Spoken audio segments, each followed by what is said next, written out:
नमस्कार. तुमच्यावरती जर अत्याचार अन्याय झाला तर त्या विरोधात आवाज उठवणं हा तुमचा अधिकार आणि हा हक्क किंवा हा अधिकार तुम्हाला भारतीय संविधानाने दिलेला आहे. परंतु या गोष्टीबद्दल जे आहे मित्रांनो, या ठिकाणी असणाऱ्या काही सरकारी अधिकाऱ्यांना हे नेमकं काय आहे हे समजत नाही आणि या ठिकाणी ते जात पाहून लोकांसोबत वागत असतात. यापूर्वी आपल्या चॅनलवरती तुम्ही एक व्हिडिओ पाहिला असेल, एक क्लास 1 अधिकारी होती, त्या ठिकाणी थेट आंदोलन वगैरे काय असतं अशा प्रकारची भाषा करत तिने त्या ठिकाणी संविधान विरोधी वक्तव्य केलं होतं. आता त्याचसोबत एका IPS अधिकाऱ्याने देखील, जो SSP आहे, त्यांनी थेट फक्त त्या ठिकाणी दलित लोक, मागासवर्गीय लोक आंदोलन करत होते म्हणून त्यांच्यावरती हात उचललाय.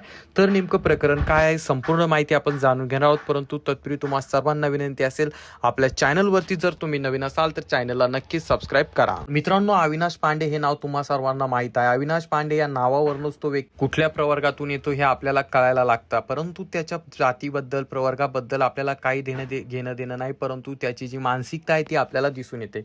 मित्रांनो, SSP असणारा ऑफिसर असणारा जे आहे अविनाश पांडे यांनी एका ठिकाणी जे आहे काही दलित समाजाचे लोक आंदोलन करत होते. एका दलित तरुणीची हत्या झाली होती, तिला क्रूरपणे संपविण्यात आले होतं आणि त्या ठिकाणी त्यांना न्याय मिळाला नव्हता. तर न्याय मिळवण्यासाठी अनेक दलित सामाजिक संघटना, त्या ठिकाणी मागासवर्गीय सामाजिक संघटना एकत्र आल्या आणि रस्त्यावरती उतरल्या आणि त्यांनी त्या ठिकाणी आंदोलन मागण्यासाठी, त्या ठिकाणी संविधानाच्या मार्गाने त्या ठिकाणी ते आंदोलन करत होते. त्या ठिकाणी त्यांना न्याय पाहिजे होता, न्याय मागण्यासाठी ते रस्त्यावरती उतरले होते. परंतु त्या ठिकाणी गेल्यानंतर पोलिसांचं कामगिरी असते न्याय देणे किंवा त्यासोबत कायदा कानून राखणे हे त्यांचं कर्तव्य असतं. त्या उलट त्या ठिकाणी अविनाश पांडे गेला आणि त्या ऑफिसरने त्या ठिकाणी गेल्यानंतर सर्वात पहिल्यांदा तो शब्द वापरतो, ह्या लोकांनी रस्त्यावरती काय घाण केली आहे. त्यानंतर त्या ठिकाणी आंदोलन करणाऱ्या दलित लोकांवरती तो हात उचलतो किंवा त्यांना मारहाण करायला सुरुवात करतो आणि त्या ठिकाणी वरनं आंदोलन पांगवायचा तो प्रयत्न करतो. आणि तेवढ्यावरतीच तो थांबत नाही, तर त्यानंतर ज्या आंदोलनकारी लोकांना पकडण्यात आलेलं होतं, जे पोलीसच्या व्हॅनमध्ये होते, त्यामध्ये जातो आणि त्यांच्या सपासप कानाखाली लावायचं काम हा जातीवादी अधिकारी करतो.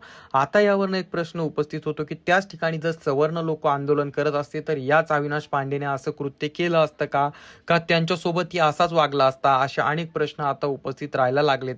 आणि त्याचसोबत संपूर्ण देशभरातून, त्या ठिकाणी जे आहे मेरठमधूनच नाही तर संपूर्ण देशभरातून या अविनाश पांडेवरती जे आहे गुन्हा दाखल करण्यात यावा, त्याच्यावरती ज्या अॅट्रॉसिटी अंतर्गत कारवाई करण्यात यावी ही मागणी केली जात आहे.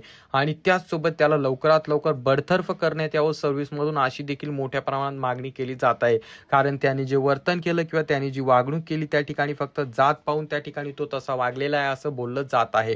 आणि त्या ठिकाणी आंदोलनकारी जे आहेत, संविधानाच्या मार्गाने चालत असताना यांना हात उचलण्याचा अधिकार कोणी दिला आणि हे संविधान दडपण्यासाठी किंवा आंदोलन दडपण्यासाठी हे लोक नेमलेले आहेत का, असा प्रश्न आता उपस्थित राहायला लागलेला आहे. तर याबाबत तुमच्या सर्वांचं काय मत आहे, कमेंटमध्ये नक्कीच सांगा.